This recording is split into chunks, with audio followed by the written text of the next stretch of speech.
Hey, happy Easter, everybody. Today we're going to skip to the end of the Gospel of Mark as we cover the Easter story, but I want to start with a really simple question.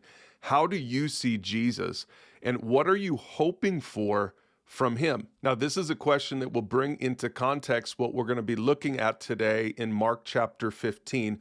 But before we look at that passage in the New Testament, we need to go all the way back to the Old Testament because there's a prophecy there from the prophet Isaiah in chapter 64, verses 1 and 2. And it answers the question we just asked from the perspective of a Jewish person in Jesus' day. Isaiah prayed in that prophecy, "Oh, that you would rend the heavens and come down, that the mountains would tremble before you, as when fire sets twigs ablaze and causes water to boil.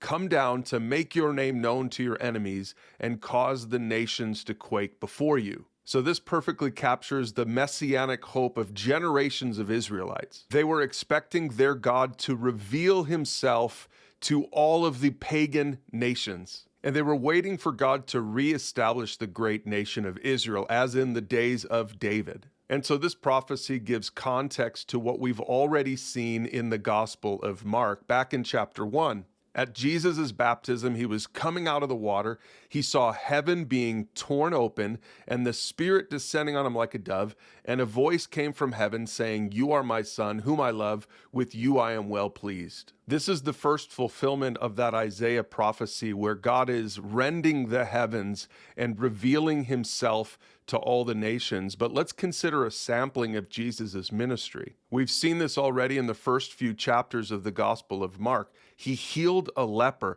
He wasn't just powerful enough to do it, but he was willing to do it. And he forgave a paralytic, proving that he had the authority to forgive sins by healing the paralytic and commanding him to walk. And then remember that he invited scum to follow him, tax collectors and average fishermen, not the religious elite. In fact, over and over again, he challenged the religion police because in the end, he preached good news, not bad. Instead of bringing fire to judge the nations, he actually brought a message of hope and healing and forgiveness. So when the heavens were torn open at the beginning of Jesus' ministry, God revealed himself to all the nations, Israel included. But the revelation is not what the people expected. And that leads us finally to Mark chapter 15, toward the end of the gospel. And this is as Jesus is hanging on the cross, he utters another loud cry and he breathes his last. And it's here that we see the second fulfillment of the Isaiah prophecy. It says that the curtain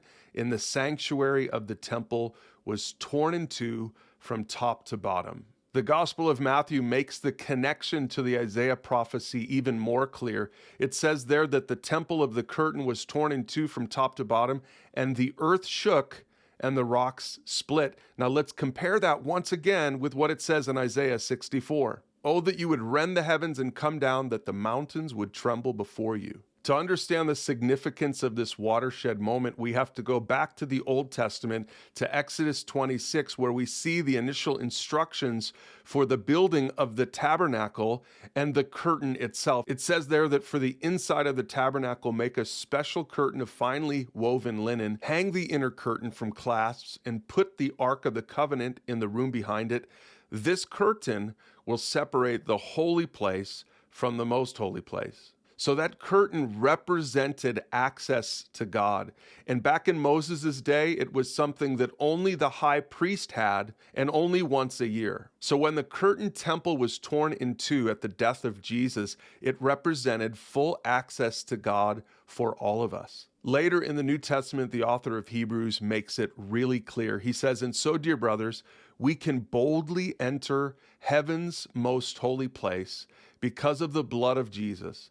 By his death, Jesus opened a new and life-giving way through the curtain into the most holy place. And since we have a great high priest who rules over God's house, let us go right into the presence of God with sincere hearts, fully trusting him. For our guilty consciences have been sprinkled with Christ's blood to make us clean, and our bodies have been washed with pure water."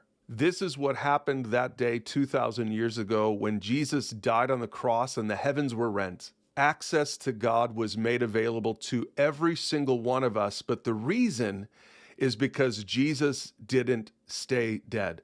Let's finish with that passage from Mark 16. 3 days after that temple curtain was torn in two, some of Jesus' followers entered his tomb, and they saw a young man clothed in a white robe sitting on the right side. And the women were shocked, but the angel said, "Don't be alarmed. You're looking for Jesus of Nazareth who was crucified. He isn't here. He's risen from the dead. Look, this is where they laid his body. Now go and tell his disciples, including Peter, that Jesus is going ahead of you to Galilee. You will see him there just as he told you before he died." God revealed himself fully in the person and work of Jesus, which culminated at his resurrection. And what we learn is that God is powerful and good and willing to forgive anyone who would look to him for salvation.